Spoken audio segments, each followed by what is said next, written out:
So this it was at this Islamic retreat. There was people from all over the world, all ends of the spectrum, lots of different backgrounds. But they're all united on this one thing. First of all, they were hugely passionate, but passionate about Islam in a way that I've never ever heard it before.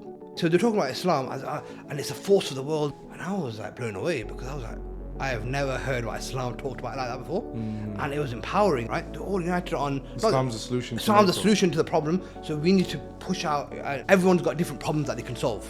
But when you're in Fitrah, you're kind of in flow. Yeah. But very few people get to know what the Fitrah is because we never really look into it. We don't really get to know ourselves until it's too late.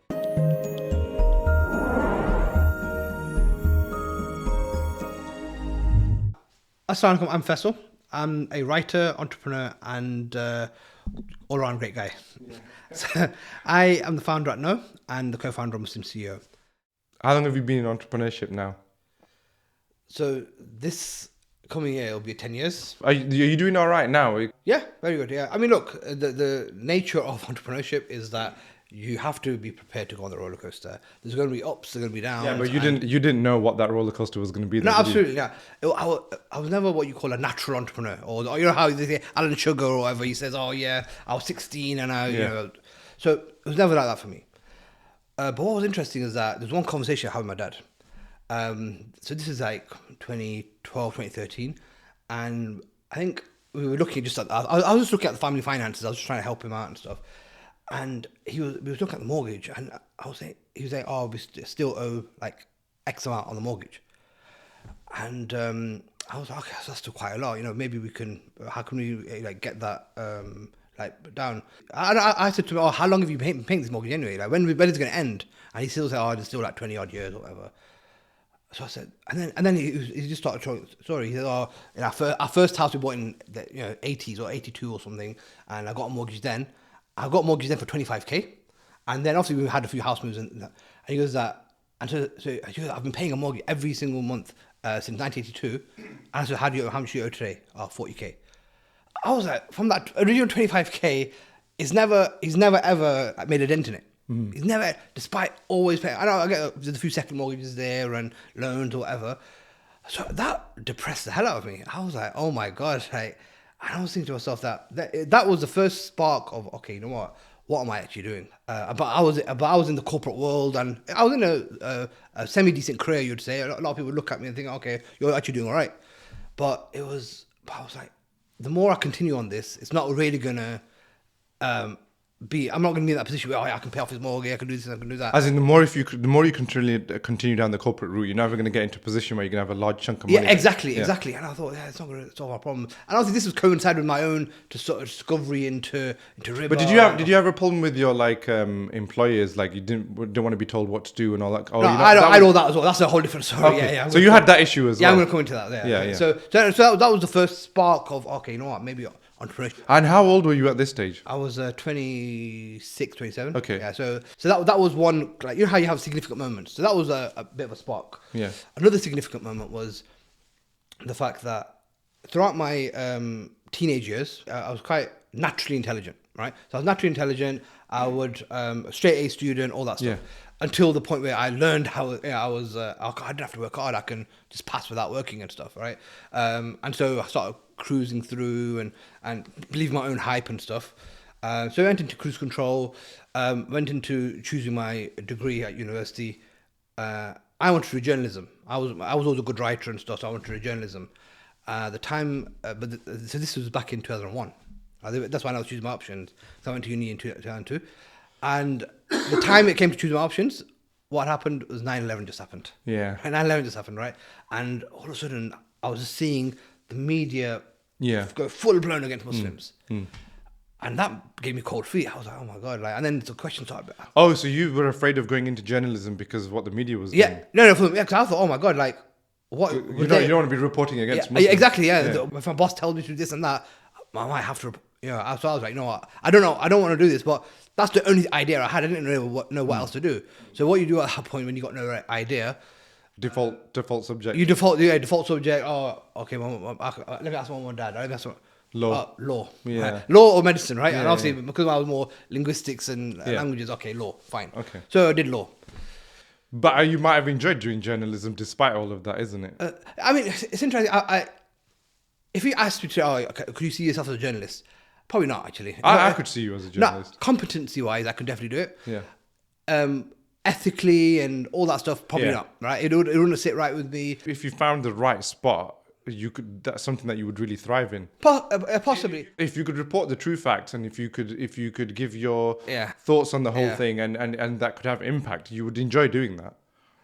Yes, yeah, but that's quite that would probably be very unlikely to do that in this day and age and this backdrop and stuff. Yeah. So anyway, so I did law again. Didn't really enjoy it. I came out of it just thinking the only thing I've learned from this is that I hate law, right? So then my point is that most people, especially in this day and age, in the 20s, are quite a little bit like this. Some people are either very clear, I want to be a doctor, or I want to do that, and they get very specific. But most people are, cruising through, right? And so when you're cruising through, nobody really. I found anyway that I didn't really have anyone like fully guiding me and stuff. So you're just kind of left to your own whims and desires. So at that point, I was just like, okay, well, I don't really. I know all I know is I don't want to do law. So what do I want to do? Okay, I just want to work for a big company. Okay, everyone else is supposed to do it. There's no originality or anything. Again, part of the problem is that you don't really know yourself at that age. So, okay, big company. So applied to all these graduate schemes. Fortunate to get one on my doorstep, Boots. So Boots had offices in Nottingham. And that was good. So, but again, I remember going to the what happened is that I got recruited into their graduate pool. So they have a whole pool, and then they do like these personality tests and all these kind of things. And they said, "Oh, you suit being in our buying team." So they basically put me into their buying team, and then my career selected for me. You're a buyer. Off you go, right? So then I did that. I got headhunted. Went to a different role down south at the perfume shop. So again, I enjoyed it. I enjoyed it for what it is. It was but it was kind of like, it is what it is. What happened was that again in every single role that I was in though, there was a bit of I realized afterwards that I'm a bit of a non-conformist, and so there's some of these kind of challenges. But there's also, every manager said to me, "Oh, Faisal, I wish you were more passionate." And I was like, "I'm not sure what you mean. I'm professional. I come here, I do my job every day." You're just not in the game. You ain't got skin in the game. But they're just, I don't know, but we got no complaints about how you work, and I wish you showed more passion though. I didn't understand what that meant. What does passion mean, right?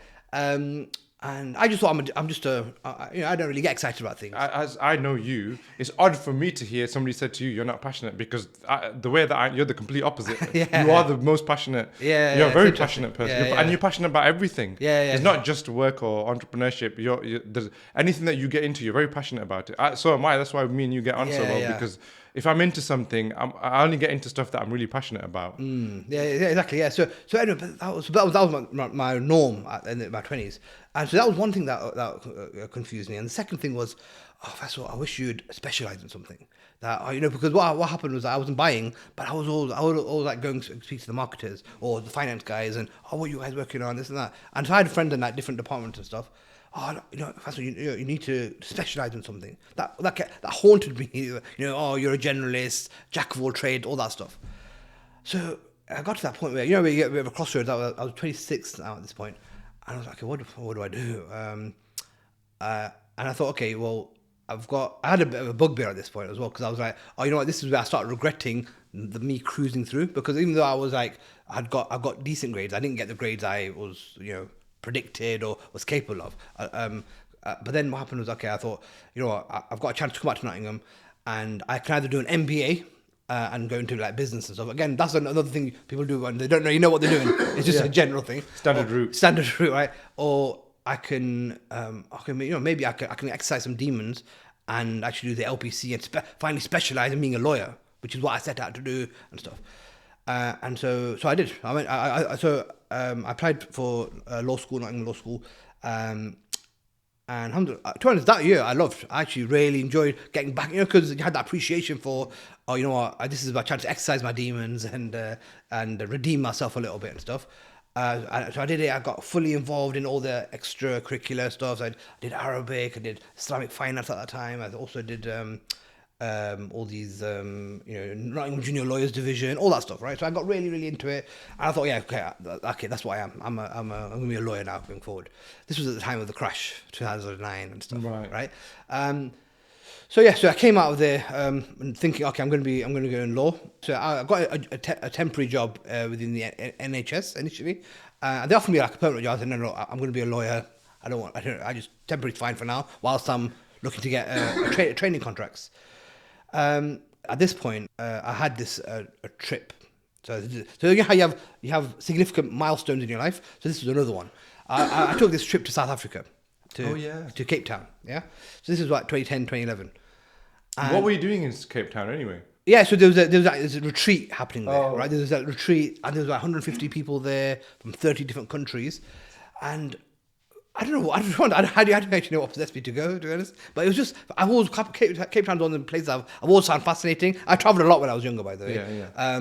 So I was basically your typical guy that is professional. He's got a decent job. And he's out traveling, and he's experiencing the world. All that stuff, yeah. So not really much deep stuff, but it's just kind of living life in that sense. Yeah.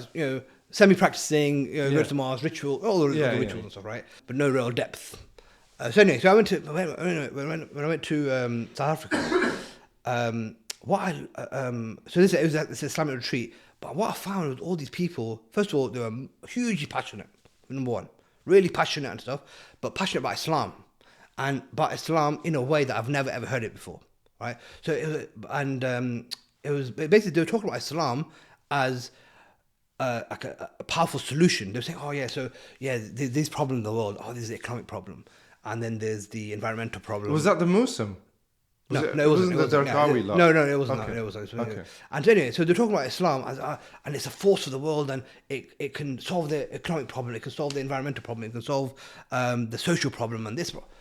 And I was like blown away, because I was like, I have never heard what Islam talked about like that before, and it was empowering. And talk about this dispassionate guy. It was the first thing that gave me a spark. Yeah. Whoa, okay. I don't know, and like again, some of this stuff, and so that was one massive like breakthrough moment. Okay, well, that was very, very interesting.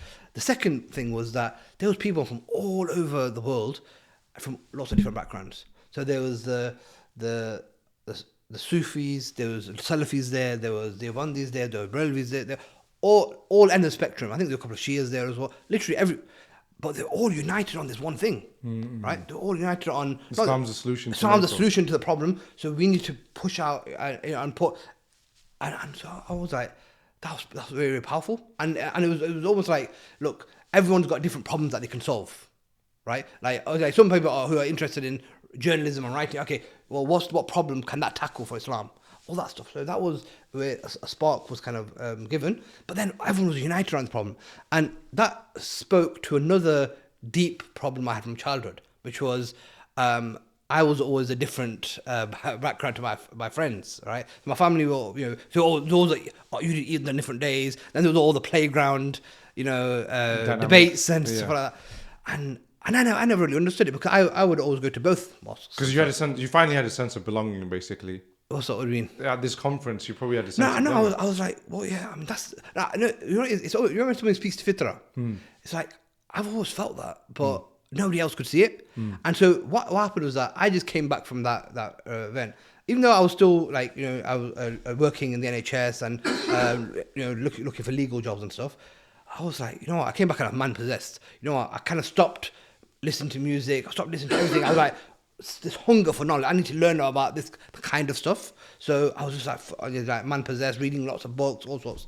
And I said, I want to come back and just share with my own city some of the stuff that I learned, right? So I put on an event, a conference, and so the event initially was called. It's a bit weird one. It's called "No Sects, Please, We're British." Right? No, have you heard that saying? "No sects, please, we're British." I think so. Yeah, but it's called "No Sects," as in sect. So, right. The idea of speaking to us, and that the concept of it like bombed completely. Like basically, all people. Oh no. Basically, people were happy in their sects. Nobody wanted a cross sect. So I was like, okay, no, that's the wrong angle, right? So a few months later, I put one on, and it was just to do with It was called Clarity About Reality, right? Clarity About Reality, because it was like, look, all these problems that we have in the world, the Muslims have in the world, we all share. So it was kind of neutral. It was actually sex neutral in that sense. It was like, oh, we're not looking at that. We're looking at the big picture. And so there was one talk that was about the media and the Muslims. So I talked about Islamophobia and all this kind of stuff and bias or whatever. Then there was one that talked about the economic slavery that the monetary system is doing. Then one was talking about the food and the food that we're eating and the healthcare system, right? So there's all these different things. And again, a lot of this stuff, to be honest, was to satisfy my own curiosity. I was interested in these things, and I always wanted to have that person speak and all that stuff. So anyway, we brought it all together, and what was interesting was just how much people were like fascinated by it, and sense that we had 300 seats, and they got sold out within 3-4 days. From like different cities. 300 seats. 300 seats. Oh, and in the end, was this? So about 2011 was this? Yeah, 2012, yeah, something like that. So, and people travelled from all over the country to be there. I was like, whoa, okay, what is this, right? And so it seemed like maybe I touched on something. Anyway, so my intention, okay, it's a one-off thing. I've shared a little bit. Okay, done. But what happened? So after the event, everyone was like, oh, when's your next event? When's your next event? And stuff. And they thought it was like a big organisation and so. And so basically that sparked this creation of No. Yeah, it's creation of No, basically. Yeah, so this has been your non-profit organisation. Yeah, No's non-profit, isn't it? Yeah, that's right. Yeah. So this is actually where your kind of catalyst actually. This is the genesis was all of this. Absolutely. Yeah. Okay, because I've never really asked you what the genesis of it all was. Yeah. So this is how it all came about, really. Okay. So what happened was that post No, I was finally finding something that I was passionate about, right? That's the first thing. Okay. Secondly, it was giving me the sense of higher purpose. I was like, okay, we've got a problem to solve, and this is solving the problem of, Muslims are not. And you've had validation as well, because you've had people turn up. Yeah, exactly. You've had validation for the idea. Absolutely, yeah. And again, it spoke to something that was within me, which is, I was talking about various topics. So it wasn't, specialize in one thing. Okay, what's media got to do with food? Yeah, but it was there isn't. But it was this whole, I wouldn't say polymathy, but this whole holistic world view. That was another core theme about myself, right? So that was that. And then so what happened was that so post that first event, we had people wanting to join. About a year and a half after the event, we had like 15. Volunteers around the world. We had like multiple events that we were putting on. We had we were doing like podcasts back then. This is 10 years ago, right? We were doing podcasts. Wow. We were doing lectures and articles, and all sorts. So it was like it's become this little mini, and it had a kind of lens of end times, right? So because again, the idea is that one thing that everyone agrees on is that the end times is we're on the doorstep. Yeah. So what we do to prepare for it. It's nearing, yeah. So it's nearing what we're doing to prepare for it. So that was the angle that we were coming from, and so and so anyway, that kind of it went run from sort of from 2012 to 2014, 2015. That was kind of like my side project I would do and so as that started materializing and getting more and more momentum, my desire for my career was diminishing. I was finding more and more problems. I was not enjoying it. And plus, you've also at this point now you've seen a different side of the coin of what is possible. So exactly. Like, I can pick that up and I can apply that energy to my career. That there is something that I've never discovered before. Yeah, there's something that can transform me. So why not apply that to my career at the same time? That's where it comes from. Yeah, absolutely. I mean, look, with my career, I found there was a few elements. Right, one was that it was there was a lot of like inconsistency. People would say one thing, so work at the NHS, and we've got to pass on complain about it. We've got to really take care of the end patient and all that kind of stuff. But I was working in the buying team, right? So I was buying for all of the hospitals in the UK. So and the idea is that to deliver savings and stuff. Yeah. So I was finding a little bit of an inconsistency with what people said and what people did. Yeah, I mean, what I want to talk about. when it comes to entrepreneurship, we can continue talking about your story about the no and stuff. Do you want to talk about the dark realities of entrepreneurship, or do you want to stay away from that? No, I can. I don't want to lead you into anything that you don't. Because a lot of people say with me like, oh, you're too dark about stuff, you're too alarmist or whatever. But you and I have had a lot of shared experiences. Yeah, of course. Right. Even though I'm the guy that was initially providing advice to a lot of people, and I've been doing the business strategy, and I've been in entrepreneurship a lot longer than everybody else as well. Everybody that's my age, I've been in entrepreneurship a lot longer than they have. Yeah. And more consistently so. Yeah, of course. But I've had huge amount, especially in the last few years, I've had a massive amount of struggle. And it's not been this, what we all thought it to be. And you and I both have he's more your friend than he's mine, but we have a mutual friend where we've been discussing this together. Yeah. That what we thought entrepreneurship was going to be, it hasn't been that. Yeah. But at the same time, we're still idealistic about it because we know it has a potential. It's just there are other factors that are preventing it from being what we want it to be. Yeah. Right. It's entrepreneurship for me has been a massive struggle, and it's actually been a lot harder than having a job because of the psychological burden that comes with it. Yeah. About having to answer to your family and the burden of the money's up and down and the buck stops with you on everything. Yeah. But given the right circumstances, I would still choose entrepreneurship. Yeah. Because the dark side of it, I just can't deal with that. Right. Yeah. The flip side, which is being in the job and the concept of slavery and the slavery dynamic of it all, and they're telling me what to do, and they've been able to just get rid of me at drop of a hat. And I like the idea of the consistent money coming in. But having said that, there's very few people that I know that have made it entrepreneurially where I wanted it to be. I have one person. There's one person that I know personally. Okay, well, there's two people. First of all, when I first started in entrepreneurship, I saw all the success of it. So my first business, £1 million. We managed to use that money to pay off the mortgage, like what you're saying. We actually managed to do that. We managed to pay the mortgage off, got the nice cars. We went used the money to go on Hajj and Umrah. We managed to do all those things. But then we weren't able to repeat that. Yeah. Right? I know somebody now who's done very well out of entrepreneurship. He's been able to do all the things that he had dreamed of doing that he wouldn't be able to do with a job. He's been able to pay for his sister's wedding. Yeah. He's been able to pay cash. He's been paid his wedding cash. He's got the money to pay the mortgage off cash. He's been able to do, he's been able to help other people out. He's been able to do a lot of things, but not everybody's able to do that. Yeah. And you and I have had a lot of these conversations where we've been sat on a cold winter's morning at 10 o'clock in the morning where you're burned out. Yeah.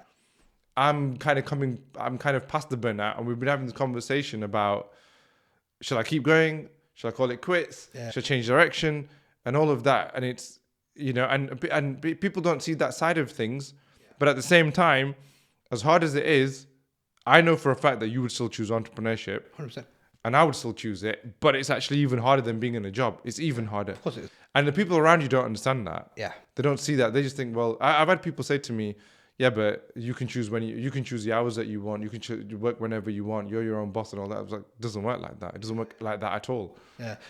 Again, a lot of people are very surface level, right? So on the surface, me being in a job for 10 years, I'd probably be on post 6 figures by now. I'd have a really nice car. I'd probably be a bit healthier because you'd have no real further purpose. Let's talk about the actual figure. 6 figures. What are you saying? What is 6 figures? What are you saying? What kind of figure? I'm talking about in a corporate job. Yeah. If you'd carried on that, if I carried on, I would have been on maybe 150k. Okay, so let's say you're on 150k. Yeah. So you would have been by now. You'd be on about 150k. What would your life have looked like? I could tell you how I felt 10 years ago, and it would only have been more of the same. And which is what? Which is a complete and utter erosion of the soul. That's how I would say. So you'd feel disconnected from yourself, detached. No, from yourself. You're basically you become almost like a robot. You're almost I call it like a jasad, where you're kind of because a jasad is the Arabic version for just a body, and you're there in body, you're not there in spirit. You're just tapping away and look, I'm not saying every job's like this, but I'm saying it is. Some people love what they do. No. Every job is like this. You know what? I've realized actually every job is like this. People are lying to themselves. Yeah. Let's just be honest about that. You know what was interesting was that again, some of this stuff comes down to what your inspirations are, how you've been not programmed, but what are your influences and stuff. And I realized that, for example, when I quit, let me just tell you how I quit. Right? Yeah, no, that's fine. So what I realized, right, is that I was finding my job more and more annoying, more and more things that I would normally just do happily. Yeah, but what was annoying you though? No, it was people. I guess a lack of respect, a lack of value. Yeah. You giving your everything. Just give me one anecdote that you remember that you just felt really disrespected in the workplace. One anecdote. So there's an anecdote. I recently shared this online actually, where there was people who there was a guy, he was a kind of older guy and stuff. Me and him had a bit of banter. We all had banter and stuff. He was very eccentric and stuff, and so he would always call me the Sultan. Sultan, we are not worthy, and he would do all that stuff, right? And obviously, I don't really take this stuff seriously and stuff. So I would always play along. I says that I would always say, okay, I'm gonna cut off your head, or I'm gonna give you a. Oh, I see. He was being a bit Arabic fundamentalist. Oh yeah, it was all that Orientalist type stuff. Yeah, so he'd be like, I'd be like, I'll give you 1,000, I'll give you 1,000 pieces of gold for your service, and all that. But what was interesting was every single time he would walk past, or I would see him before, even if I needed work. No, he's not rubbing it in. I didn't see it as annoying. I saw it as just friendly banter. That's how I took it. And but what was interesting, he was very creative with it. So every single time it would be something different. So it'd be how many you got a harem of women, and I give you 1,000 golden elephants, and it was all that basically all that stuff, right? Anyway, so so sometimes first time it's funny. The 50th time it gets a little bit okay, whatever. Yeah. But and there's no getting away from it. Yeah, they're getting away from it and stuff. But it's just what it is. Again, he's an older guy or whatever. But then what happened was once, and then even my friend he would call him into it as well. So he's my vizier and stuff, right? So all that stuff. But what happened was that once we had screens on in our office that had the news playing. So one day I came in, and he was basically he didn't give me that routine at all, and he was just very cold. And he goes, so what do you think of that then? And I was like, what is it? And then I saw the news, and it was that remember that Lee Rigby incident, right? Okay. Where there was someone who yeah. And I said, he kind of pinned it on you. He said, what do you think of that? I said, nothing. I was like, what do you mean? But straight away I felt a bit under pressure and stuff, right? And then he just muttered under something in his breath, and then he never mentioned it and stuff. But in that instant, I realized that, look, me taking this as friendly banter. It's not. There's something underlying there. Yeah. And there's an undertone. So I kind of stopped. Playing with the routine and all that stuff. And so that's just one instance. I remember I came back from Umrah. And obviously you shave your head and stuff. And then he tried to restart the band, and I was like, no, I'm not. I'll tell you what happened with me is I had an IT job in Doncaster, right? And what happened was when I joined, they were recruiting for a manager at the time when I joined, and it took them a while. They were building up the IT department and stuff. So I was one of the first few hires and stuff like that. They're building the department, and they're like, we actually don't have a manager yet. We're going to recruit him, and we're going to bring him in. And I was, by the time they actually interviewed him, and by the time he was set to start, I just happened to be on holiday at that time. So I had my 2 weeks annual leave, and I was in Dubai. When I came back, he'd just started about a week before. And when he came back, the guy was Muslim. And it was just a strange relationship. And the thing that really bothered me was that he had made that organization his everything. Yeah. So that organization and his success there as a manager was above everything, right? And he was treating me like he wasn't treating me very nice, and he was kind of pressuring down on me and stuff. And I was nervous around him constantly. I was very, very nervous around him. And then that's not to say that I was 23. I have no doubt that my own immaturity played into it as well. I probably did something immature, a few immature things, right? But I never felt safe anyway, right? So as the thing is that as a youngster you do something that's immature, the elder, is for them to kind of just neutralize that. It's just to kind of let that kind of dissipate, and they just slowly guide you in the right direction. He didn't do any of that. He could have managed that a lot better, and he didn't. And the whole situation was, and there was a guy that was working next to me. I was working flat out every single day. The guy next to me was just coasting, and he was earning more than I was. Because he was in with the supervisor, and he was just coasting, and I'm working, and I'm being told you need to work harder and harder, and I'm thinking, I'm working as hard as I can. I'm burning myself out here. What impact is this actually having? None. Exactly. There's nothing that I can take. I'm not gonna forget. Even if I was gonna get paid more, I'm not gonna get paid more. To me, working harder, what is it actually achieving? Nothing. 100%. Yeah, I think look, I'm not gonna get treated any better by working harder. And the customers, the staff, would get IT support calls. They would scream at you. Yeah. And then I've got no support around me. I don't know what to say to this person. I'm saying whatever I can to calm them down. And then my manager's pulling me up and saying, you're telling fibs on the phone. I'm not telling fibs. I'm trying to say something that can calm this guy. This guy's screaming at me. You're not defending me. You're not helping. You haven't created an environment in which I shouldn't be getting attacked like this. You're not doing anything to support me. And you're saying to me, well, you're being... well, I'm going to do whatever I can to protect myself. Yeah, absolutely. Look, it's just idiotic. Yeah. I think the frustration with the working world, right? What it is that we go into work thinking, okay, we're doing this for. I studied this, therefore I should do this, and that's it. It's not actually. We don't actually get to know ourselves. This is the issue, right? We don't get to know ourselves. Everybody's an autopilot. Yeah, exactly. And the problem is that we have a finite supply of energy, right? When you're young and your energy is kind of strong, you can go against the grain for quite a long time. But when you can only do even that, your own grain, you can go against your own fitrah. You can force yourself. That's the whole point. When you're in fitrah, you're kind of in flow. Yeah. But very few people get to know what their fitrah is because we never really look into it. We don't really get to know ourselves until it's too late, right? So what happens is that you go against yourself, and you can do it when you're younger because you've got more energy and stuff. It starts eroding away at you to the point where 30s you start feeling a little bit.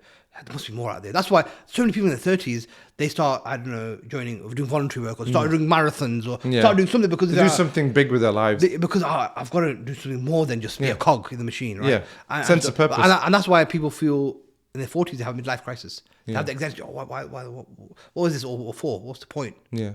Yeah, because even if you get the house and you get the car, it doesn't satisfy you. 100%. That's it. It's just the next milestone, the next milestone. The thing is, you can have the holidays. You can go to the Philippines and to Bali and all that, but you're going to do all of that on autopilot as well because you're so conditioned yourself. Yes. You actually can't enjoy those holidays as much. You can put the picture on Instagram and convince everybody else I've had a great time, but you haven't really. Because you're stressing about going back into work.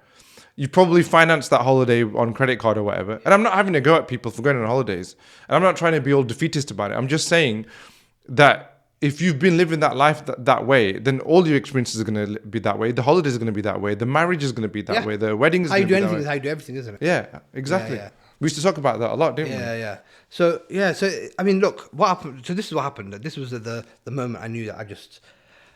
it was just, I went. This was like I was about to turn 30. So the month or two before you turn 30, you start panic. Panic starts ensuing because you get in reflective mode. Okay, the whole decade is a milestone, isn't it? My 20s have gone. What have I actually done with myself? What have I actually achieved? And obviously, when you're younger, you think, oh yeah, when I'm 30, I'm gonna be married. I'm gonna have this. I'm gonna have that. Like, okay. So I was like, okay, my life doesn't really look like that. It's So yeah, I was looking at it. I was thinking, hang on, what are the two things that I'm known for? Well, I'm known for a lawyer, but that was a decision my mum and dad made. Oh, I'm a buyer in my day-to-day job. Oh, that was a decision the guy at Boots made. What decision did I make? I've not been in control of any of these decisions, and this is how my identity is, and that's why I felt misaligned. I just felt misaligned. This is not really me, right? And so I said, look, I don't even know what I want to do. I don't know who I am. I don't know anything. All I know is that I don't want this. That's the only certainty. What was that moment like for you? Was it like a really testing moment, or was it a freeing moment? No, what it was interesting when it happened because I actually remember where I was. I went on holiday with my brother to Portugal, right? Oh yeah, right? I like Portugal. Yeah, we went to Portugal, and So the first he was doing some business venture and stuff. So the first 2-3 days, and the whole point of us going away was, he could work on his thing, and I need to go away and think and stuff. I went along with him. So the first 2-3 days I kind of helped him out, but I had a bit of a blockage. I was like, I don't know what I'm trying to do, man. What's going on? And I was just unhappy. I was miserable, right? I call it Black February because the whole month I was just. So even you're on holiday, you were miserable, right? Yeah, right. Yeah. This is what I'm saying. Yeah. But anyway, what happened was that I think that on the third day of the holiday, I said to my brother, "Look, you stay. I just want to go. I need to go for a walk. I need to get out of here." So I went for a walk all by myself. I literally walked for miles and miles and miles until I got to this waterfall. Got to this waterfall, and honestly, I just stayed at it. I just stayed there for probably hours, and it got getting dark and stuff, right? And I stayed there. I know you have just that moment of clarity. I was like, okay, you know what? I don't know why. I just said, you know, I know what I need to do. Which was what? No, so I'll tell you what. So then what happened was that I walked back, and I felt to be liberated and stuff, right? So I walked back, and next thing I know is that I had a notebook that I had brought with me, and it just flowed. Literally, for the next day or two, ideas and things. Again, first get to know yourself. What are my skills? What are my passions? This, and I literally just started filling in. And I was like, well, actually, there's so much stuff I can do. I don't need to do this, right? So so my decision was made. Monday, I'm going to go in. I'm going to give my notice in. Really? Right, that's it. I was like, look, trust in Allah. Like, I don't know what I want to do, but there's plenty of things out there. And so, because I think, so up until this point, I think I was struck with the whole construct, well, if you don't know what you're going to do, don't quit your job without knowing what you're going to do, and have a plan. And I've always been a planning guy. You know that, right? But it was the first time I kind of went against social norms. I didn't even tell my parents. They're not going to. Basically, anyone who's going to say no to the decision, I kind of like, no. No one needs to know. Ask for permission. Don't ask for permission. Ask for forgiveness. One of them ones. Yeah. Right. So anyway. But the thing is this your decision. It's only affects you realistically. My point is that my whole 20s, all I've been doing is listening to other people. Yeah. Right? Which is what everybody's doing in their 20s. Everyone does, right? So we don't listen to ourselves and our gut and within, and this is the thing where we need to get better at. Like, this is, you know, we live in this data. I think we're the worst for it. And, you know, without sounding really cynical and really kind of on the nose, as Muslims, we're actually the worst for it, because if you look at the Middle East, I have a lot of kids from the Middle East that, not now, but especially in the last 5 or 6 years, it's calmed down a lot now. I would have a lot of kids from the Middle East. When I say kids, they are 20-somethings, right? And the guilt that they have where their parent, especially the mother, where the mother is concerned, right? The guilt is there, even if you're from Pakistan, Sri Lanka, Bangladesh, any Muslim country that you're from, the guilt is there because your parents, your mother, right? Exactly, yeah. But the guilt with the children in the Middle East is at completely octane levels, right? And the issue with that is, right, the parents are saying, get the degree, get the job, the 2.4 children, all that 100%. Stuff. And the kid's going, yeah, but I want to create the next Apple, or I want to, right? And it all it takes is for me to say, it's not, you're not committing a sin by making your own decision. Yeah. To say, I want to go into entrepreneurship. You can be respectful to your mother. Absolutely, yeah. And you can say, mother, I want to make you happy, and I'll still take care of you, and I thank you for everything that you've done for me, but I am perfectly within my right to make this decision, and I want to do this, and this. You do not have to be at her beck and call for everything. You should still be respectful of her. Yeah. You should still wish the best for her and everything. But you can go and do something else. You don't have to go and do that degree that your dad wants you to do. 100%. And for them, it's a complete, like, oh my God, I didn't even know I could do that. Yeah, exactly. The switch goes off in their heads. And they still struggle with it. No, but it just... But that's the thing. You know how they say culture eats strategy for breakfast? You've heard that saying, right? No. It's that... Yeah, so it's Peter Drucker. It's a business thing. Well, I love Peter Drucker, but I've never heard that. Yeah, so what he says is that, you know, like, you can have the most best strategy in the world. Oh, right, the culture destroys it. Yeah, the culture destroys it, right? Yeah. And what is culture? Culture is what we're born up in. That's what we know. Habits. That's what shapes our decision making. Yeah. Ultimately, it's just the group think of it all, basically. Exactly. And we are really, really burdened by group think. 100%. As Muslims, we are really we're as just Muslims by and as Asians and all these things. Indian subcontinent, all of it. Yeah. So that indoctrination. We're down that more than somebody who is in the West that's not practicing, that's not religious. Exactly. They actually, because they have that the doctrine of individualism where you can do what you want, you can do this and do that, and like they don't care about what other people. But that actually ironically and counterintuitively empowers them more than us, because we're handicapped by the culture. Here's the difference though. Now what you need is actually a bit of both. That's the reality. Like, that's the realization you come to when you get to this age. No, because what it is that what you need, you need that service mentality that is ingrained within us. That I need to serve and you. But you need to be able to fly on your own terms. On your terms. You've got to do it on your own terms. And what we do is that we outsource our thinking. That's the problem. We outsource. And the outsourcing goes to the brother, to the sister, to the father, to the mother, to the uncle, to the granddad, to the grandma. And actually, it's the most dangerous thing. What do you know? You're a kid. I'll tell you a story. I'll tell you a really quick story, right? Because this speaks to exactly what you're saying right now. I went to this conference. Right, it was some award ceremony. The whole thing was a sham, but that's for another day. And I get there and I'm at the dinner table, right? It's an evening award ceremony, like on a Wednesday or Thursday evening or whatever. I'm sat there and this kid sat next to me. He was at best 16 years old, at best. I can't remember how old he was, 13, 14 or 15. And very, very well-behaved youngster, but very sure of himself, very self-assured, very confident, but not cocky. It wasn't rebellious about it. It wasn't brazen, right? It was very, very, very measured child. And his mum, I'm sat next to him. He sat next to me here, and his mum sat next to me, just right next to him.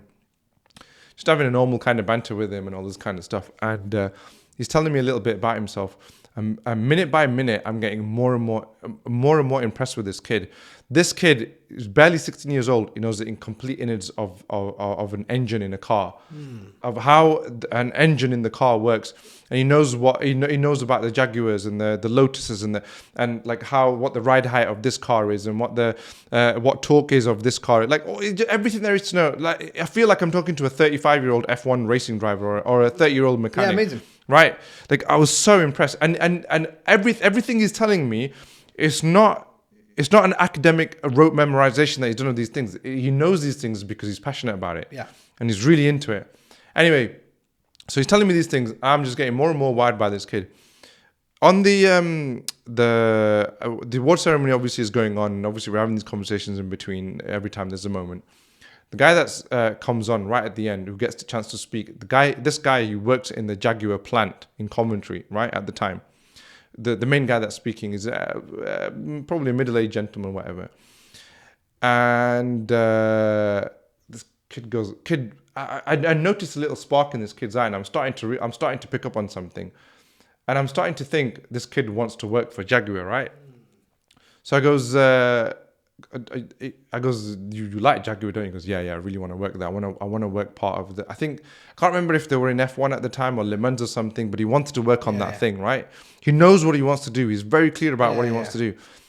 So I goes, and they'd been talking about apprenticeships and stuff, right? I goes, why don't you go and talk to him? And why don't you talk to him about getting an apprenticeship? No, I can't do that. No. I said, why not? No, I can't do that. Anyway, the event finishes. I goes, okay, come here, come with me. So I walk the kid up. First I went up to the guy. I can't remember if I went up to the guy beforehand or I took him with me, but I can't remember which way around it was. But anyway, I went up to the guy. Do you do apprenticeships? Yeah. I goes, who's responsible? He goes, actually me. He goes, I'm kind of in charge of the whole thing or whatever and all this. I goes, right, just wait there. I'm gonna bring a kid back to you. I went and grabbed the kid. Right, took him back. I said, look, he wants to work for Jaguar. He knows. I goes, this kid's really impressive. He knows everything there is to know about a car and everything. The guy speaks to him for about 11 seconds and is like, okay, we got to get this kid. Like that's how fast it was, right? So I've as good as secured this kid an apprenticeship in about 11 seconds without a CV, without what your grades are, nothing. This kid's as good as got himself an apprenticeship. You should have seen this kid. This kid was like bright red with excitement. He was like, oh my God, my life's about to change. Like it's a Lewis Hamilton moment, like going up to the McLaren guy, right? So all this is happening. We go back to the dinner table. We sit down at the dinner table And he's telling his mum, the Jaguar guy said he's gonna give me an apprenticeship. He's speaking 3,000 miles an hour, right? The mum's like, I started out, yeah, I'm gonna get an apprenticeship. This brother Khurram, he took me up to the guy. He's doing all of this, right? I'm gonna, they're probably gonna give me an apprenticeship. I'm gonna, this kid's 1,000 miles an hour, and this kid is so enamored by me at this moment in time, right? The mum goes, no, he needs to speak to his granddad. Whatever his granddad says, and the kid just went straight down, completely deflated. Yeah. Completely took the air out of it. So I'm very strategically now trying to say to the mother, like, look, this is an amazing opportunity. His granddad sat all the way in Pakistan. His granddad does, very respectfully, his granddad doesn't have a clue. Why are you trying to ruin this kid's life? His granddad doesn't have a clue about what's going on in this kid's life. Granddad has got no clue. No, he's going to speak to his granddad. His granddad is going to decide for him. And the kid just went down and down and down and down. And I was just like, I was actually really annoyed. I was really frustrated. I don't blame you. I was vexed. And because of that, and now like a lot of elders say to me, you're really disrespectful. I think to myself, you know what? I am disrespectful because you are disrespectful of the youth. You are completely disempowering the youth, and what you're doing is oppression. It's a crime you're committing. Of course, I'm disrespectful because I'm angry at you. Yeah, absolutely. I never stayed in touch with the kid. I don't know what happened to that kid. It's sad, and chances are he's probably. That was someone who's got world-class potential. Literally, every child has world-class potential. Yeah. This is the problem. My beef, actually, not necessarily with the elders. It's actually, for me, it's the education system. I really feel that, like I said, how education is supposed to be versus how it is. The education system. I want to talk about the education system as well. Because have you read Dumbing Us Down? Yes. You read it. Did you read Weapons of Mass Instruction? Yeah. Okay. I didn't read Weapons of Mass Instruction. My key takeaway. Did you watch? Because there was a 5-hour John Taylor Gatto video. Yeah, I haven't seen that. Okay. And did you read the article which was against schools? Did you ever read that article? Is that Ivan Illich? Or no, it's him. John Taylor Gatto. Oh no, I've read so much on it. I can't remember. Yeah.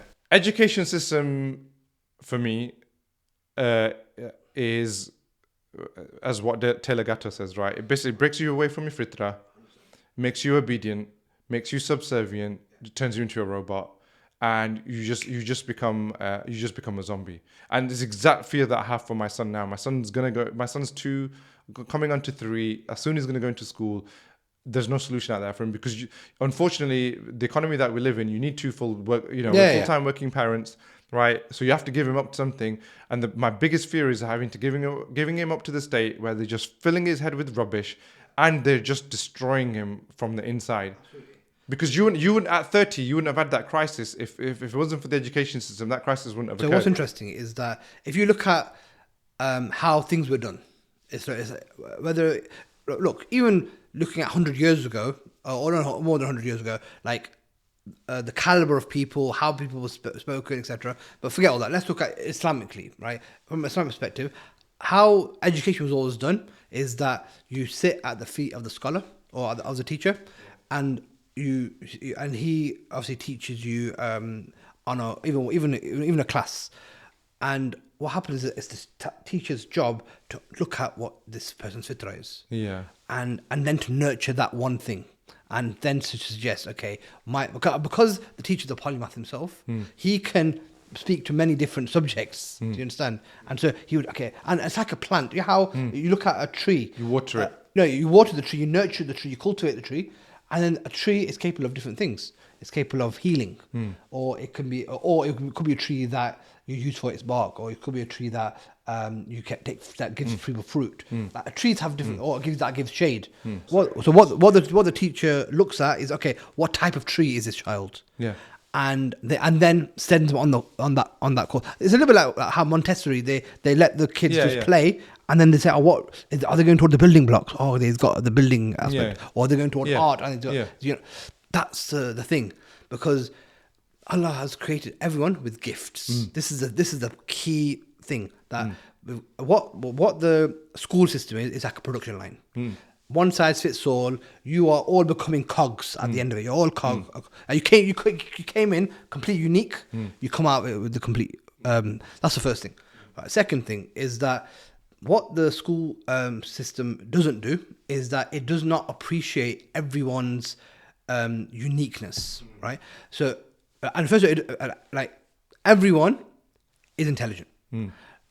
That's not what the school system teaches you. The school system is like, oh no, there's some really A-star students, and then there's some who are like dunces. And the thing is, you end up telling yourself, you end up believing that you end up believing the story. Yeah, exactly. Yeah. Oh yeah, and but why? What the school system needs, their ultimate agenda, is they don't want free people who are on their purpose, and they don't want that. They want people who are going to conform to the ultimate agenda, which is serve. You know, my dad, right? Even to this day, he really struggles to write an email, right? And every time when I sat down with him, because he just needs to write an email to something, and you see this in a lot of that generation. You constantly see it with them, writing an email, right? They can't write an email, they can't write a letter. They really struggle with it. And I had this realization about the late 20s. I started having this late 20s, early 30s. I started having this realization with my dad that had nothing to do with, because he'd be like, oh, I don't have to write this email. I don't have to send this email. And I thought it was all about, oh, he just doesn't have to use a computer, or doesn't have to use the email software or whatever. And I realized it's got nothing to do with that. It's about his fear of expressing himself in the email, right? And it's not that my father can't express himself. What I realized was, whatever schooling he's had, they've convinced him you're not somebody who knows how to express yourself, and it's stayed that negative belief has only reinforced them. Yeah, exactly. So his not being able to write an email has got nothing to do with computer skills, absolutely nothing to do with technical skills, and everything to do with what he believes about himself. Exactly, mindset. Exactly, this is where mindset and what he's been taught about himself. 100%. And that really pissed me off. One of the most powerful things that I learned was that there's this paper that was put together in the 80s by a social scientist, and he called it the multiple intelligence theory, right? So he said that, look, there's when we're at school, you have the kids who are really good at sciences, and they tend to go down the STEM route, technology or doctor or medical or whatever. And then you have the kids who are good at languages or humanities, so English and history and all that stuff, and then they become lawyers or that kind of stuff. And then everyone else is kind of, you have some kids who are good at sports or whatever, but they're not seen as academic, right? But what this guy says is that, look, there's actually 7 different types of intelligence, right? You have linguistics, and you have linguistics, you have logic. So these are the 2 that the school system pushes. Yeah. Right. So you're only taught so if your natural intelligence is linguistics or logic, you're going to be an A player at school. You're going to smash it. But it doesn't mean you're thick. It doesn't. No. And so, but if you're not, so I'll give you an example. So a lot of business people, they drop out of school, and for them to go on and achieve what they do, they have to have intelligence. But the school doesn't rate that intelligence at all. No, but the point is that, for example, one type of intelligence is social intelligence, meaning that emotional intelligence with people, right? People skills. That's a big type of intelligence. People can become diplomats, etc. But the thing is, that is never measured in school. Never measured in the workplace. I'm not saying this to be self-aggrandizing or blowing my own trumpet thing. I have that in droves, and so do you. Yeah. You have it in a huge amount of droves. None that would never get seen in the school. Yeah, it will never get picked up on. And the thing is, that probably accounts for success more than so many other things. What was Rasul Sallallahu Alaihi Wasallam? Incredibly emotionally intelligent human being. Exactly. He was the most emotionally intelligent 100%. Human being. And what you're saying is, we don't measure that. It's not even important. Yeah. That has been shown to us to be the most important. Like his character is all mercy, all rahmah. Yeah, exactly. I mean, I'll give you another example. Like, so, Muhammad Ali. Yeah. When you look at Muhammad Ali, you'd think he is someone who he's very well spoken, very eloquent, right? He's talking poetry, that kind of stuff. Is he intelligent? Yes or no? Well, I say he's intelligent, yeah. Yeah. But according to the school system, he was not. So this is interesting. So they did an IQ test for him. He scored something like 78 on an IQ really test. Low. So that is like, they say that is just above like imbecile or moron. Yeah. Then he went to the army and stuff. And they made him do one and stuff. And he scored like again 78, 80, something like 81. Yeah. And they said, no, you need to come and redo it, because they thought he's cheating, trying to get out of the draft. Okay. Right? So they did it, viewing him and stuff, and then he got scored the same. And so the point of it is that all IQ measures is one certain type of intelligence. That's the point. Yeah. And so, for example, but sports people, they can do things with their body that you and I could dream of. Even dream of. Yeah, but going back to Muhammad Ali, right? Why was he so good in the ring? Because he was so strategic. He was so clever. He was so intelligent in the ring. Why he was beating everybody. It's not. He didn't have the most powerful punch. Yeah. He was the bravest. I would say he was the bravest. He was. Yeah. He was very, very brave. But he was so much smarter than everybody else. Yeah. He was smart in terms of his PR. He was smart in terms of... He was smart. He was so intelligent in the ring. But what's interesting is that we talked about purpose earlier. Because he was so driven by purpose, what purpose actually gives you is this... it just unlocks you. Unlocks your full potential. Yeah. It gives you this resilience that, you know what, if it was down to yourself, you just give up. Yeah. No, I can't. I've got these people. He had something to anchor to them. I'm doing this for my people, for freedom for my people. That's what drove him. And it drives you to things that you could never dream of. Even, look, one type of intelligence, music intelligence, right? And so again, me and you might not have zero ability to play an instrument or whatever. We can learn it, but it'll never be a natural intelligence. But a musician, they go like for example, Dr. Dre, I read that he can listen to 3 seconds of, and if it's 1 microsecond out of tune, he'll pick it up. His ear is that strong. What about Quincy Jones? Well, exactly. Yeah, I'm thinking about some of the musicians and what they're capable of, and what they can do. Yeah. So the point of it is that we talk about, we think, Einstein, he's the epitome of intelligence. No. But look at Elon Musk now. Yeah. He's so intelligent. He's running SpaceX. And all this. Look at how much of a mess he's made of Twitter. And, this particular kind of intelligence. Yeah, exactly. But this is the point, is that everything... one of the most profound quotes I came across was a guy called Ziauddin Sardar. I don't know if you heard of him. He's like a Muslim thinker. He's based in the UK. And he said that the power of the West is not in their wars and this and that. The ultimate power they have is the power to define. They define what freedom is. They define what intelligence is. They define this. They define... And we believe it. And we are indoctrinated that, that must be it. Yeah. And so we spend our whole lives trying to conform to their... Media. Exactly. This is the power of media. This is the power of media. Do you know... it's what they shape what's normal. What you're saying there... Yeah. What you're saying there is very, very... a very useful thing that you just said, because I'll tell you why. Oh, thanks. The thing that I like about you is that you have the vocabulary to be able to explain something that I always struggle with, right? You're able to kind of bring that core point out. I always struggle with that. But there's a really profound point that you've just made, because I've been putting these videos out lately, right, on TikTok and Instagram, and I keep talking about this changing world order that's coming, right? Yeah. We're going into a multipolar world. The dollar's about is about to fall apart.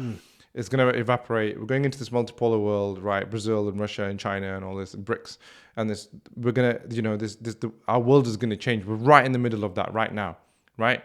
But these videos that I've been putting out, when you put this stuff out, you get this visceral reaction from people. Yeah. Right.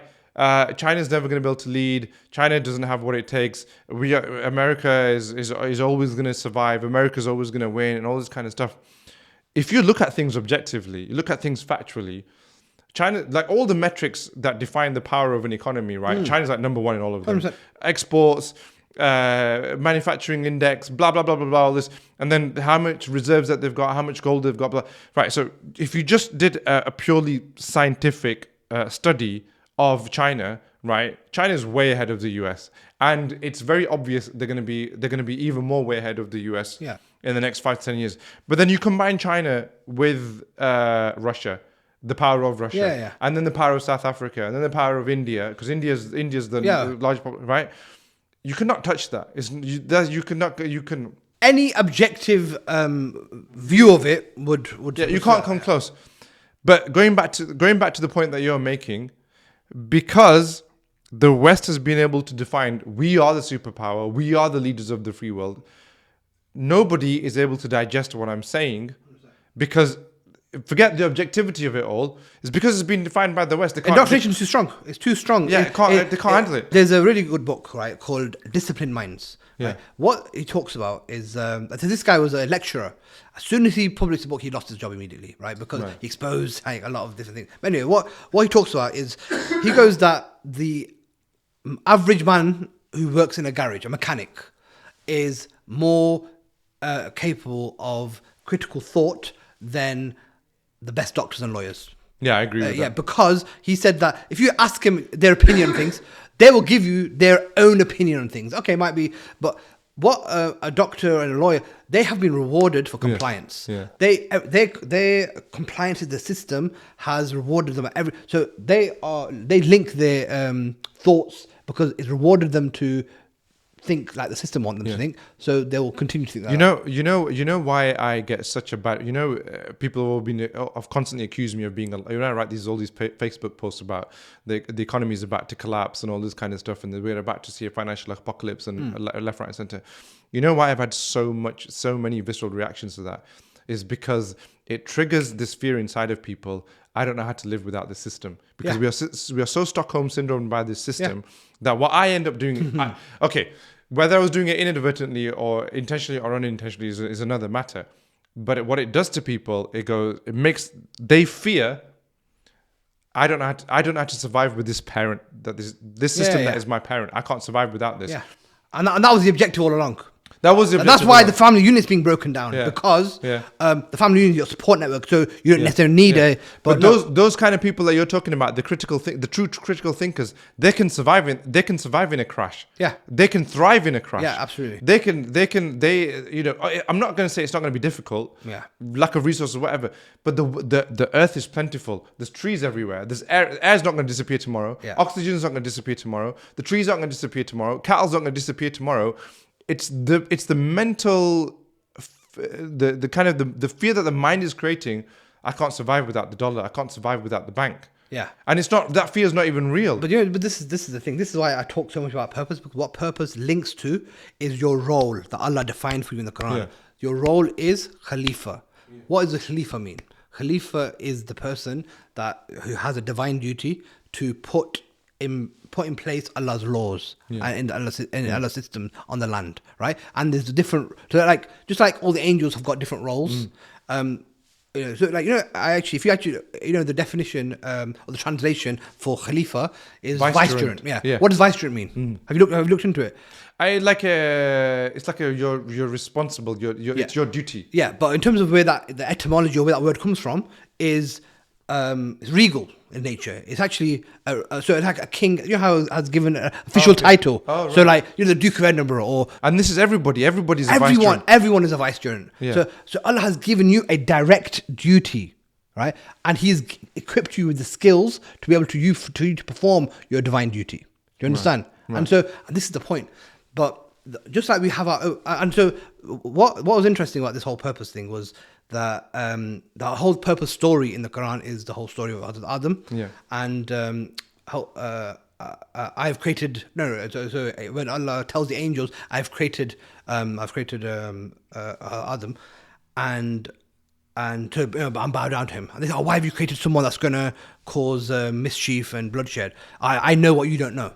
And then they said, well, in that case, you tell me the name of these things and stuff. And then they couldn't. And then Adam told them, and then they bowed down.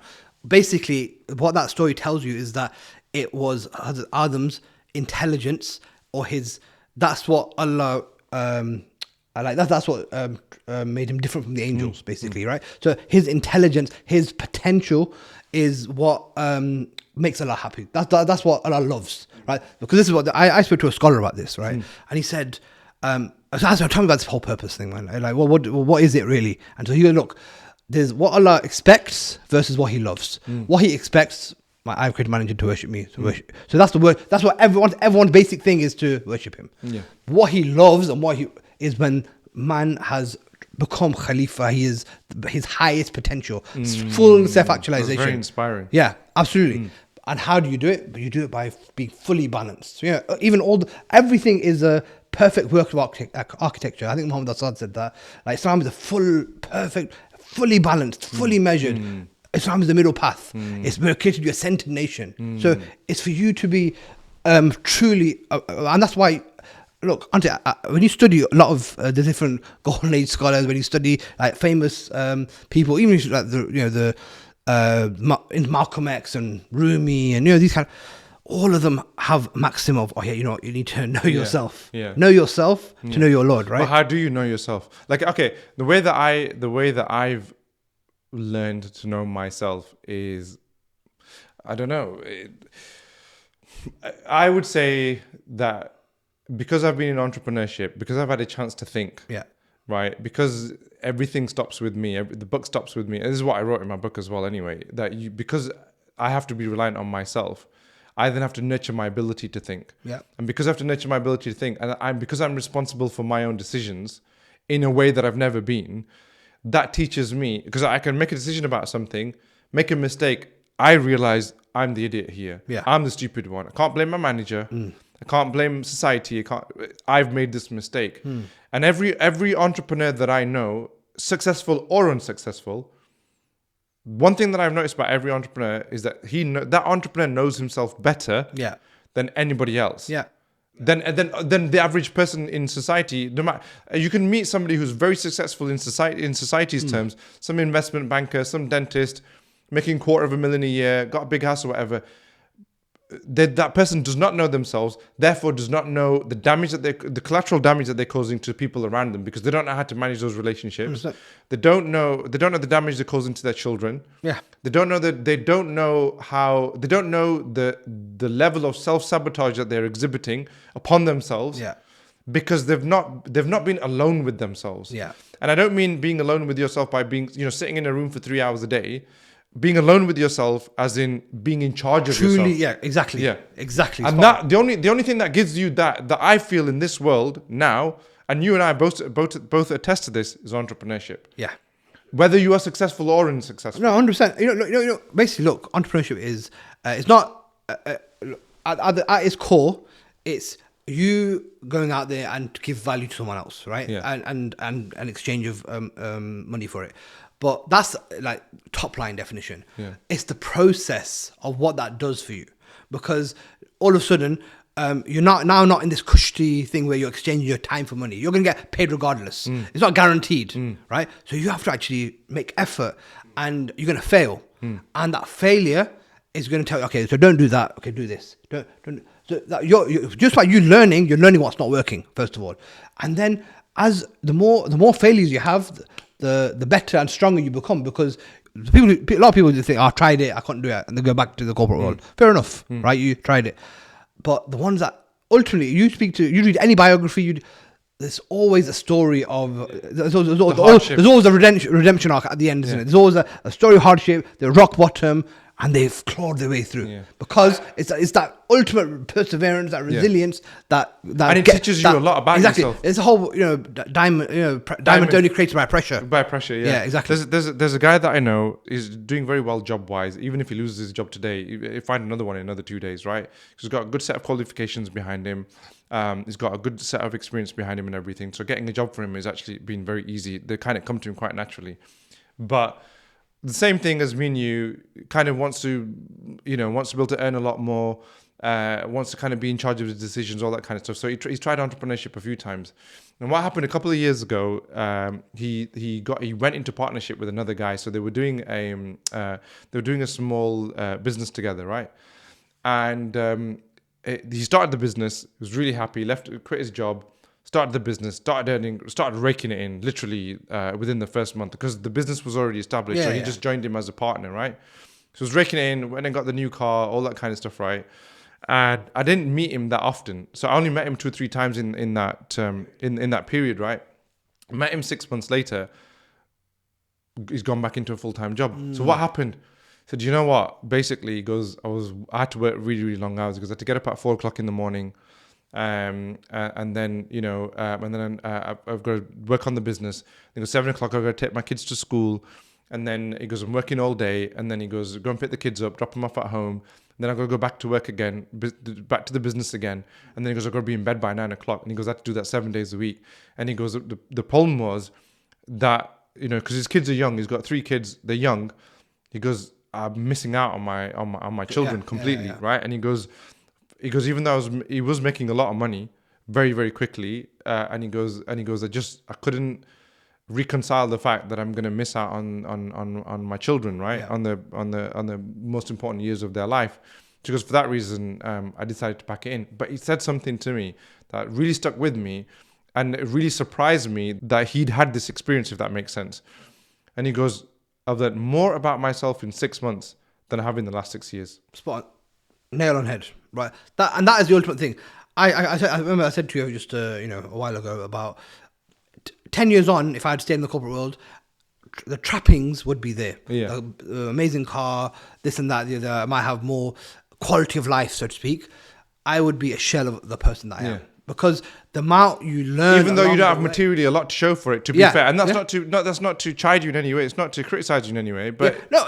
What's interesting about that, right, is that when I was in my 20s, I was very career orientated and materialistic. I was like, I want to get a nice car. I want to do this. I want to get a Rolex. I was literally, because it's the same as everyone, because you don't really know what else there is. So that's what, and I'm at that stage where the purpose, the mission comes first. I don't really care about all these other things, honestly. I get that. And that's the reality of it. And so, but what's really interesting, right, is that one of the very first books I read, this was age like 16, was the autobiography of Malcolm X, right?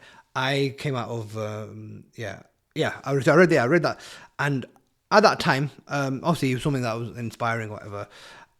And then, it's just really interesting that the things that he kept talking about more than anything is freedom. When I left my job, I remember I started this blog called Threef, right? It was called the 3 Fs, Fighting for Freedom. Freedom, like you ask any of my friends, this guy doesn't show up about freedom, right? Freedom. What am I trying to be free from, right? And this is part of what I've like this journey that I've been on, right? So what Malcolm X said was, he said that, look, what my people need, as in to get emancipation, is the first thing you need is knowledge of self. Knowledge of self, right? And the second thing you need is self-sufficiency. Basically, they are the 2 keys to freedom. And so just with that, so what I so with that, knowledge of self is the whole knowing who you are. Know your nafs. Know your nafs. Know the things that are holding you back. Know what you're strong at. What's your fitrah. All that stuff, right? Know your heritage. Know all of these things, because and that's this is what know is today. Know is all about that. And self-sufficiency is knowing how can you add value in the world. How can you not be reliant on? So you can make your own decisions, or so you're not. So this is what the other stuff that I do.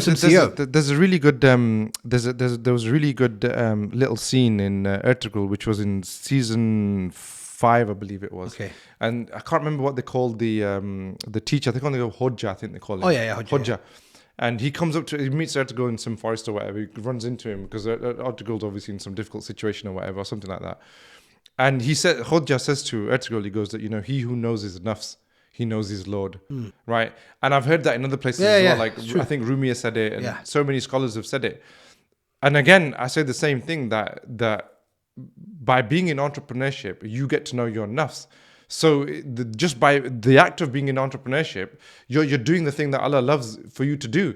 But I think people measure their success of entrepreneurship by the material success. But you're getting all the spiritual success out of it. I mean, look, there's a few things here. One is that you were talking earlier about the way the world education system. You're talking about feel like a slave and desiring freedom, right? There's actually like a deeper thing that this can go into. So I was, when you look at the Quran, right? Who's the most mentioned prophet? Musa alayhi salam, yeah. So he's in 28 of the 30 chapters, right? So you know the story, right? Yeah. So what was quite interesting was, who is Firaun? Firaun is the ultimate tyrant, right?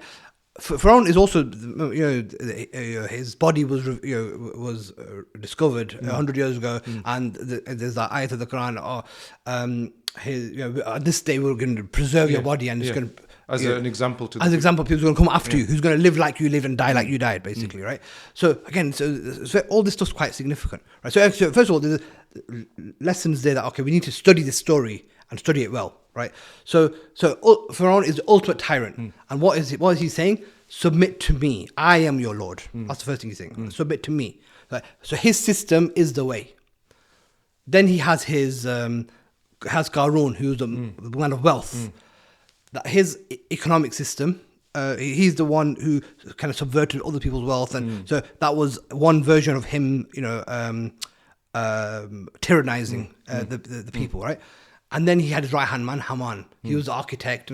He was the they're like the four horsemen, aren't they? Yeah, but he was like almost the guy implementing the system, so that the almost like the military arm of it, like putting everything in place. And he was also the espionage. He was like, if anything was going on, he was telling, "Well, this is." Yeah. So he was, and then they had the fourth aspect, which was the magicians. What was the magician's job? To subvert reality. Change perception. Change perception. So you look at that model or that example is the model of tyranny. The world we live in today, because. Yeah. So what is Firaun? People don't know what Firaun is. Firaun? Capitalism. Firaun is the system that said, no, don't forget God. Submit to the system's laws supersede that of God's. Yeah. Then Qanun is the economic system, the banking system, the spinning your wealth. It's capitalism, all this stuff. I always say capitalism is a religion. Nobody wants to accept that. It's a religion. Of course it is. And then everybody's like, I'm not into religion. I don't like organized religion. But capitalism is an organized religion. Yeah. But then Haman is the thing that the fake justice that we have that implements all this stuff, and also the espionage. Now everything's CCTV and they can track everything or whatever. And the magicians and the media, they subvert change reality. Perception. They exactly. change how you. And look at AI coming out now. What was the objective? It made people into slaves. Like, I remember again. What there's a lot of things that he was the first person to separate into sects. He enslaved the believers. He divide and conquer. What also did he killed the men, man and boys. What's feminism doing today? Well, but back in the day, men were being killed by wars. Now they're being killed through breaking away from their Fitrah. Exactly. Yeah. So there's so many commonalities, and you know what's interesting? Everything in Islam is there's so much duality. That's the macro thing. The micro version of that, it could be a narcissist, like a tyrant in the household. What he uses the same. You're saying exactly what I'm thinking. The tyrant in the household. No, submit to my system. And then he has, then they abuse you through your money. Oh no, well I'm not giving you enough. I'm not giving you money.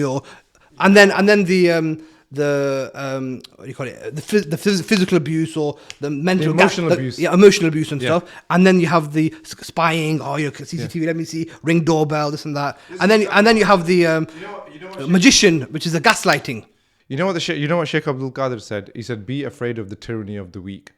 Right, and the house, this global event that we will never mention that took place, right? The one thing that because you and I, we both said when we were meeting around that time, and with our mutual friend, we kept saying that this compression, because we were all kind of forced to live with each other, and you can't go out, and you're just kind of seeing each other's faces and everything. The compression chamber it created, the tyranny that was inside the people that are weak, it all came out. Yeah. And everything played into their hands. And I still say to this day that there are plenty of tyrants in the households right now. Yeah. Right? And it all came out because, well, I'm going to gaslight and I'm going to change. I'm going to tell that other person that you did this and you did that, and you didn't pick the tissue box up and you didn't put the socks away. But what you're doing every single day, you're tyrannizing. Yeah. Yeah. And nobody spoke that you are basically a mini Firaun is what you're doing. Forget you're praying. You're doing your prayers every day and you're giving your sadaqah and you're paying for the bills. I mean, look at what Firaun did. He clothed Musa alayhi salam. Yeah. He fed Musa alayhi salam. He gave him shelter. He did all of those things. But why was he despised by Allah Ta'ala? Because he tyrannized. Yeah, absolutely. But this is the point, right? That he did all those things. He did the material things. And this is what people. But this is why you're a product from your environment. So if the environment is tyrannical, you're gonna absorb the energy, and you're gonna unless you do what the opposite. What's the opposite of slavery? It's the ultimate freedom, and the ultimate freedom is submission to Allah. La ilaha illallah. This is why. But you agree that there are Firaun's in the house. Of course. And there's Firaun's everywhere, and they have no idea that what they're doing is the work of Pharaoh. They don't even know they're doing it. 100%. Yeah, absolutely. And it's almost every household. It's from the same playbook, is what I'm trying to say. I'm saying that there's so many signs there in front of us, but what it is, we don't ponder, we don't reflect, we don't look at this stuff, but it's all there. Giving us insights, if we choose to. The narcissist is the ultimate Pharaoh. Yeah, absolutely. And so, but my point is that if this is happening on a global level, and then it has to be happening at the micro level. Yeah, my point. And vice versa. My point is, exactly. So these things feed into each other. Yeah. And so, why is it that but if you are the one who breaking free from this, that's why, I always wondered why is shirk the most important, or the most hated sin and all that stuff. But you realize the importance of La ilaha illallah Muhammad Rasulullah, because that is the thing that literally is like a sword. Almost, it's like it kills off everything else. If you submit only to Allah, that means that none of these things have power over you. You're actually that's the key to freedom is through that. But people say to me, people accuse me of being like, well, how can you say so confidently that you know what's about to happen in the world order? You don't have a crystal ball, you're not a sage, or you don't know this factor, you don't know that factor, whatever.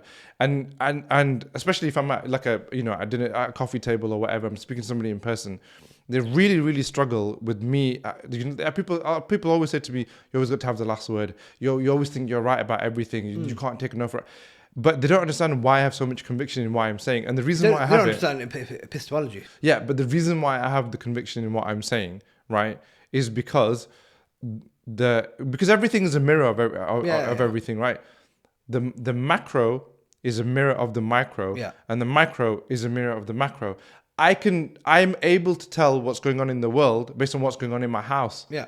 Because if the dynamic changes in my house, right? Let's say if I'm not saying this is the case in my house, but if I'm living with a pharaoh, if I'm living with a weak tyrant or whatever, or I'm people on my street or whatever, what's going on around me, if that dynamic changes around me, it follows that something is changing in the macro. And if something's changing in the macro, when we have this global event, everything changes in the micro. So I can determine what's going on in the world based on what's going on around me. I don't actually have to know the truth of the kind of. I totally understand. Look, detail. What this one is? What is it? Sounds this thing to the untrained eye. Yeah. It sounds like mumbo jumbo. It sounds wishy washy. It sounds it's esoteric, all fluffy. It's all fluffy, right?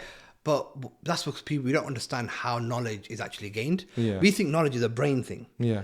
True knowledge is actually a heart thing. Yeah. Right. And this is where. We are all about, like I said, logic and data, book knowledge. Okay, what does Google think? What does ChatGPT think? Or what does this guru think? And then we download that into our brains. And okay, I'm intelligent now as well. No, that is worldly knowledge. But then you have what comes from intuition. When you read the Quran, that is something that gives you nur. It gives you and that nur is that shines. It shines. In a dark, it's like a torch in a dark place, right? Yeah. And so the world is a dark place. So you need nur, right? Yeah. So that's gonna, the more you have, the more insight you have, the more you're gonna connect dots. Entrepreneurship fosters it, doesn't it? But yeah, well, of course it does, because the point of it is that you have to look. In a job or in the corporate world, you are told, okay, this is how you do it. This is the process. Follow it. Or if you're lucky, or not if you're lucky, but you can create this process or whatever. But ultimately, it's kind of done for you. It's kind of done for you, right? Yeah. When you have to figure things out for yourself, you are using your muscles. You're using your brain in ways that okay, that didn't work. I've got to try this. I've got to try and so that process of thinking is unlocking new pathways and that's the point. That is the point. That look. Don't get me wrong. Not everyone who ends with entrepreneurship develops all this stuff, but I think they do. I think they just don't recognize that they do. No. It is. That's why for me it actually depends on the purpose. I keep saying that, because when your purpose is, because some people's purpose is just, okay, look, I need to do this to make money to feed my family, right? And there's nothing wrong with that. And you're going to do it up to a level. But once you've reached that level, okay, alhamdulillah, I've got enough to feed my family, and I've got a bit of savings and sort of that, it kind of stops. The point of a purpose that's greater than yourself is that it completely unlocks you, first of all. Secondly, the urgency to do something. I'll give you an example, right? Imagine if I said to you, okay, look, can you lift a car? You can say, oh no, of course I can't. So now imagine your child was underneath it. Like, you still can't, right? Because it doesn't give you superhuman strength, but what your way of tackling that problem changes. Because what you now do is, okay, right, this has to be done. Let me knock on every single door. Let me get a lever or something. You'll do whatever it takes because it must be done. That's the point. That what a purpose is like your baby. You will do whatever it takes for the mission. Things that you won't do for yourself, things that you might not even do for your family. no, it's got to be done. Yeah. I just got to figure out how to do it. And that's the thing. So with and this is why I refer back to a lot to scripture and also the prophets, because these are all the examples for us. Guidance. So like this is why I talked a lot about, there's certain milestones in my life that then you start seeing patterns. You talk about insights, and that's the whole point, that when you start looking back into yourself and you do that deep work into yourself, you start thinking, oh, actually, there's repeated patterns here. This telling me something, because Allah doesn't lay it out for you. You need to, this is why you're seeking knowledge. You're on the search for knowledge or pursuit for knowledge, because you need to you connect to the dots. Yeah. And so when I started doing this into myself, you start basically, when you start seeing patterns, you start thinking, okay, this is what it should be leading to. Like the Prophet ﷺ, he was obviously he was an orphan, so he had to deal with difficulty initially. Then what happened is that he became a shepherd, so he learned how to lead a flock and stuff. Then he became a trader, so he learned how to have good relationships, that became the trustworthy, etc. All of these things were feeding into his ultimate mission, which was what? Which was to be you have to polish your skills. You have to polish your skills. So all these things are leading towards something. So that's why I believe that nothing you do is meaningless. Like look, my journey, right? So after I quit my job, I thought, I've got 3 months notice, I'll figure something out. I didn't know what I was going to do, but then what I came across was Amazon. I thought, oh, well, actually, I've actually got retail buying experience. This is like perfect fit. So I did Amazon. That was good. I enjoyed it. I went to China a few times. But again, it's quite purposeless, but I enjoyed it because it's me bringing something to life.